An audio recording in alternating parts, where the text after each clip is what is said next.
Hey everybody, welcome back to my July bench update. Now, a couple of items to talk about today. We've got a piece of armor I built and finished and a 32nd scale warbird that I am pretty far along, which I'll kind of show you the progress. So, before I get started, thank you as always for your support. I do have a Patreon channel, I do have a YouTube channel, membership options available as well. As I mentioned kind of a month or two back, I've kind of stopped doing kind of the weekly kind of build videos because I get a little repetitive doing the same thing over and over. So what I've started doing is, as I go through and build these models, I'm doing more like a weekly kind of vlog. Not really getting into technical details, just kind of talking about the kits, what I got going on, and maybe the colors I used, any challenges I kind of face, that kind of thing. So they've been up every Wednesday on YouTube and Patreon, about 10-minute videos. Try to do it weekly when my schedule permits. Obviously I travel and that kind of stuff, so some weeks I may not be able to do it, but where possible I try to put a weekly video up there. So if you kind of like these kind of format videos, check my Patreon out, and you can see all the videos up there and the weekly videos which I produce for my supporters. That little plug out the way, let's get going and kind of show you what I've got going on. So let's close the loop on the IDF Shock Cow. Look at the box here. Yeah, IDF Shock Cow, the using hobby kit. Just boxes down here as I'm dropping stuff. Finished it a couple of weeks ago. It took a while to get going there. It was a lot of pieces. When I first, I think back in May, when I talked about it, when I first started it, as I can hear the sirens in the background. I think it's a fire truck going by. But okay, it's gone. So as I talked about it, I was really excited about this kit when I first started it, saying how well it was. As I went through the build, it got a little bit trickier. The instructions were very kind of like Musing Hobby, very similar to like border models, no color callouts, very hard to kind of, very vague and hard to figure out placement of stuff. But that being said, it's a very nicely detailed kit, went together really well. The tracks were loose, kind of click fit.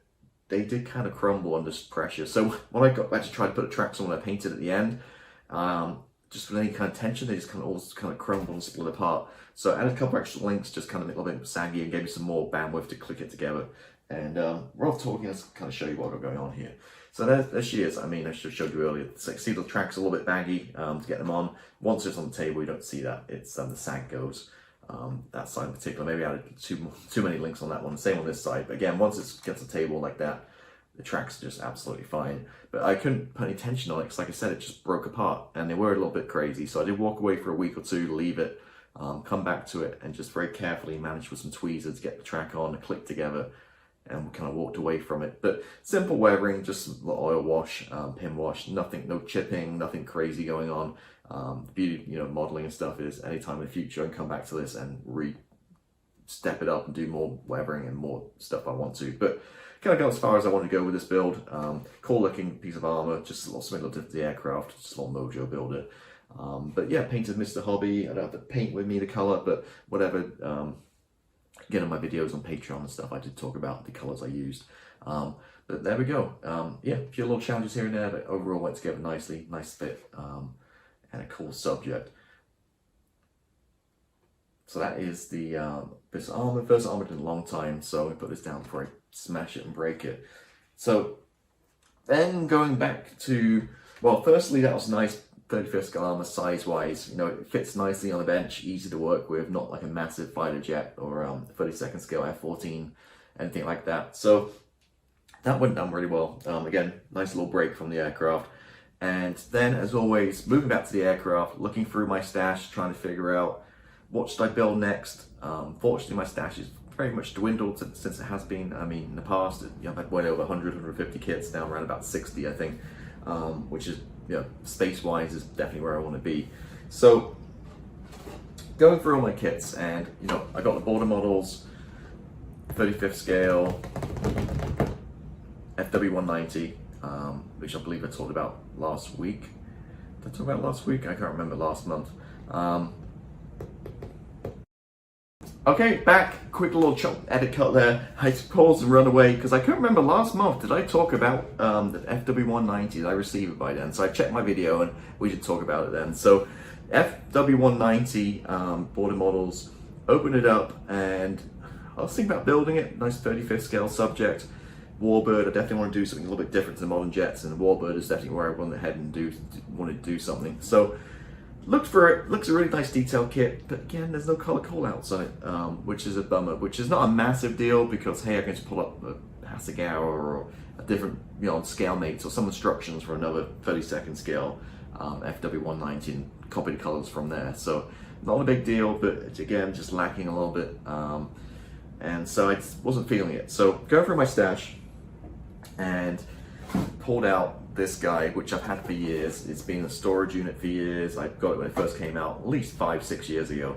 And it's this guy, or girl, which is the beautiful P40N, I believe it is. Yeah, 32nd scale Warhawk, limited edition from Eduard. It's basically the Hasegawa kit, but you get a template and poster of this artwork. Beautiful aircraft, usual, has tiger mouth and all that kind of stuff. So often I think we're kind of reluctant, we have nice kits in our stash like this to build them, and the thing is, just why not? I'm a builder, not a collector, and just you never know, how much time you have in life, and being a cancer survivor now for 18 months, I've talked about that in the past. Just why have it just sat there? Why not just do it, and enjoy it? So that's exactly what I did, and it's been really fun to build. So I did go through schemes. Now everybody seems to build the sharp mouth one, which is a great scheme, don't get me wrong. This guy right here. But I went ahead and did the box up with the skull. Where are you? This one. So now I'm looking backwards on the camera here. This one. There you go. This guy right here, the skull on, which is actually the box up. So I did this one, or doing this one. I haven't finished yet. So got it out. I had a couple of extras in the box I collected over time. An Eduard flaps, photo wedge flaps, and I've got a fabric seatbelt harness from HGW. Going through the kit, it came with really nice color photo etch seatbelts, which is nicely colored and weathered looking. So I didn't use this, so that's a spare if anybody ever needs one. And the flaps, it looks so complicated with all the little parts, and I hate photo etch anyway, as you guys know. I just wasn't feeling it, so I just built it out of the box, which still comes with the Eduard resin parts, some wheels, exhausts, has all the Cartograph decals, which we'll talk about in a minute, which aren't living up to Cartograph's name, and color photo etch cockpit, which came out really good. You're not going to see it right now because it's all masked up, but came out really good, and I'll kind of show you where I'm at. So I built it, took care of the seam lines, sanded it. Being Hasegawa, pretty good kit. Maybe a little bit here and there out, maybe my own building rather than the kit itself, but a little bit of filler needed here and there. Again, using this guy, the Space black colored filling CA, which I'm really liking. For wing roots and stuff, using the old Vallejo putty and wiping it down with a Q-tip. But for like seam lines across the top and the bottom of the fuselage, this thick kind of gooey thing actually works really good, and I'm really happy with this actually. So as I mentioned in the past, don't use the accelerator that comes with it. It's useless because the point of this is you put down this glue and then wipe it with this, and it'll dry instantly so you can sand it. The problem is, as we talked in the past, is a brush, and this thing's absolutely solid now because as soon as you touch it, it goes rock hard. So you need a spray. Needs a spray applicator for this, like CA, like Kicker. Like this stuff. If you've got like a spray, I think it'll work a lot better, but the brush, obviously the pointless design fault there. But anyway, just used it without any kind of accelerator, just put it down there, squeeze, it comes out really nicely out of the bottle, left it overnight and just sand in the back, and it does a really good job. So use that, and so I got it built, I got it painted yesterday and clear coated, and I've started putting decals on. So I'll kind of show you where I'm at, and here we go. So that's the boring side, I'm not really decaled yet, put the skull on.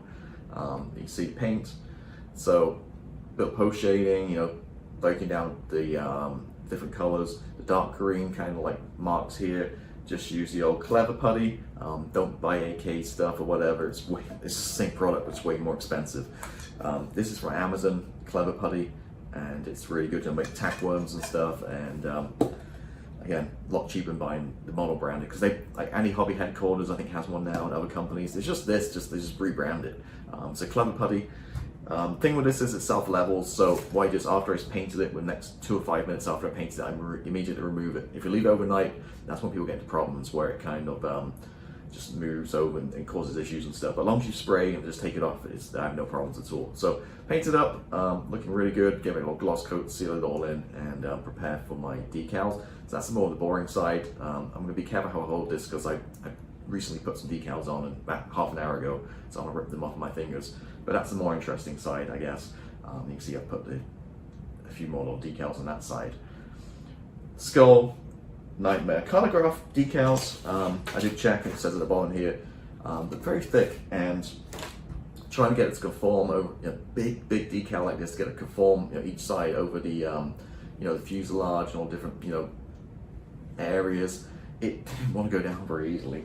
So what I did was I started with my favorite setting solution right now is the UMP Ultimate stuff.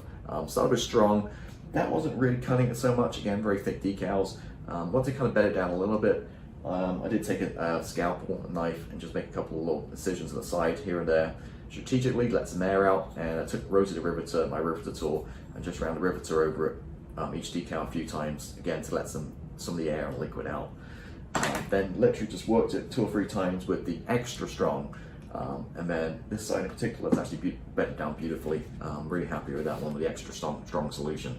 So what I found was with the strong, it goes down okay, generally with decals, but the extra strong, it's got a little bit extra, so you actually see the panel lines and the rivet detail through the decal, like it's painted on. So big difference between those two with these decals in particular. This one went down pretty well too, but this one in particular, yeah, really happy how smooth that looks, and that wasn't easy to get that one down. Again, a lot of patience using the rivet tools, and just keep going over and over and just getting those air out and getting it bed down over that crazy shape, and it's turning out really good. You got one on the bottom there too. So that's kind of where we're at with this one. So really cool. Again, you can't see too much, it's all masked up in the cockpits up there. But cool looking aircraft, and plenty left to do on this one. So got a few more decals, big decals to put on. There's no real stencils on this one, and then clear coat it, panel line wash it, weather it with oils, obviously, because it's looking very clean right now, just with some post shading. So I'm going to weather it up, and then gear, and that's pretty much it. So maybe a couple more weeks work, but again, really enjoyable. You can see that like along here, for example, seam lines gone, pretty seamless, and really happy with this guy. Again, that they weren't easy, those decals, but they're down, done with. I can now move on. So cool looking aircraft, for sure. Definitely gonna weather this up. Did contemplate maybe giving it a clear coat, a coat of silver, and then lacquer spray, hairspray, hairspray, and then paint over it and chip it back and stuff. But I thought I'd just do it my usual way, so I might add some chips. We'll see how far I go with this, but for sure, again, cool looking aircraft, really enjoying it. Eduard's limited edition. Or if you can't get it, just go to Hasegawa and get the P50 32nd scale. I'm sure if you don't want a poster and a template, which I don't really want, you'll save a ton of money and try to buy this kit. But there she is, as the box falls down. So that's, yeah, by the time I see you next month, this hopefully will be finished. Yeah, really enjoying this one, for sure. Purchases. Purchased a couple of things. One thing's arrived actually this morning, came by UPS, and that is this guy, which is a Tempest Mark V by Revell. Now, 32nd scale. So to be honest, building this is giving me a little bit of an urge, and so this one kind of goes along with that. Very similar looking aircraft in some ways, the British Tempest, and I see these all over the place, and they look beautiful when they're painted and weathered. And basically, this isn't really Revell, this is a Special Hobbies kit. So Special Hobbies kit, I paid $59.99, I think, from Amazon Prime, third-party seller. I got it here, in a few days, shipped UPS. So about 60 bucks. If I went on Sprue Brothers and bought the Special Hobby version, albeit the high tech, it's about $105.99, I think. So with that, you do get some fabric seat belts, I think a few parts of resin and a canopy mask. Maybe not stuff I necessarily really need. So again, save yourself some money. I picked up the Revell one, which is nice, clear instructions, and took a look inside the box, and it looks pretty good. The usual big bag full of plastic, but again, this is a really Special Hobby 32nd scale one. So yeah, excited about that. And just, yeah, really nice looking kit. I might get, I'll probably get a Yahoo instrument panel for this, maybe. Not that you can really see much inside there. And then maybe some seatbelt straps, seatbelts, we'll see.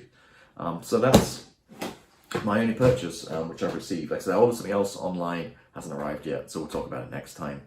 And that is pretty much it. So what we'll do is, let's go take a quick look at the Facebook group. I don't think I talked about it last month, and we'll scoot around and take a look at some of your great work. Okay, so back over at my Facebook group, and yeah, every couple of months or so I like to pick up a few builds to kind of showcase on my channel. And the first here is by Stuart, and he's just finished his 48 scale Eduard Mark 16 Bubble Top Spitfire. I think that's 16, right? SL549, number 17 Squadron, RF Farnborough 1950. Stunning kit, no issues, paints used, Tamiya and Mystic Color. Weathered using Tamiya makeup sets, flooring models, grime wash and oils. Hope you like happy modeling and stay safe. And beautiful Spitfire in some different to usual kind of markings, and just beautiful aircraft and nicely displayed.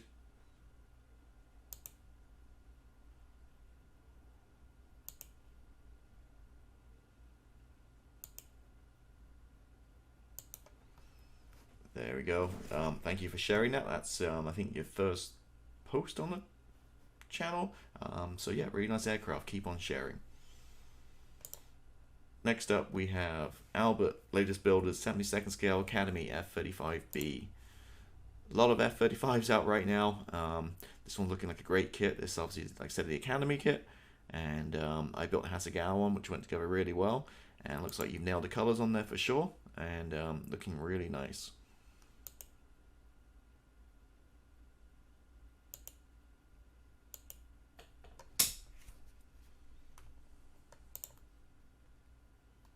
And yeah, full beast mode there with all the pylons and the ordnance. Very cool. Next up, we have Papa 30-year-old Academy 148 scale SU-27 Flanker B. One of the oldest kits in my stash, and fair share of issues, not to mention warping. Yeah, hope you. Thanks for looking. And here we go, looking really nice. Again, older kit, but hey, that's those panel lines and the paint and stuff looks absolutely fabulous.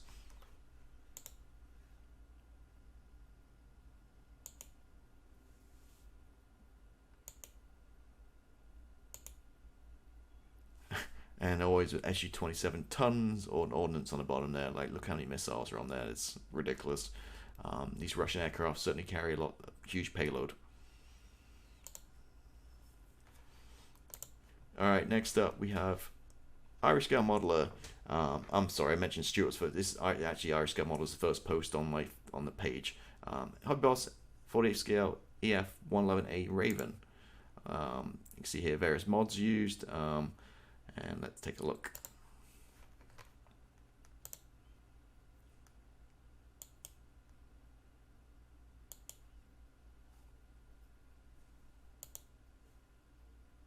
Very, very nice, clean build there.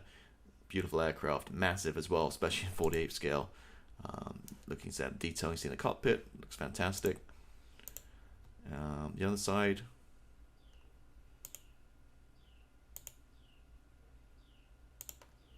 Nice.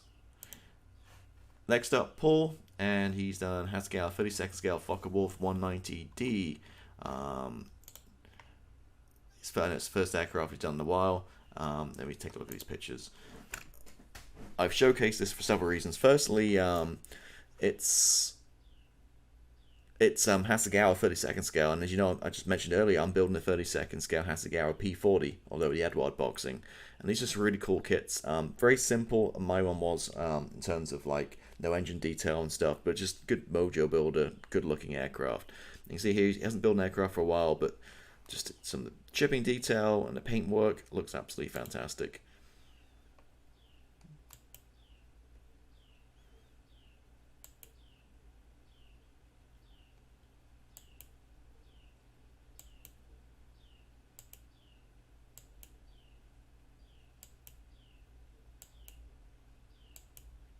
There we go. Again, thank you for sharing. So that's it. 5 awesome builds. There's tons more in there. If you want to join the Facebook page, the link is in the show notes below.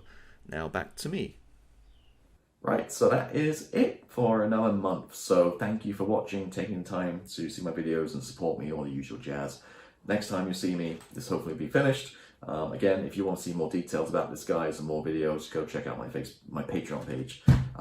Thank you as always. Have a great summer, and I'll catch you next time.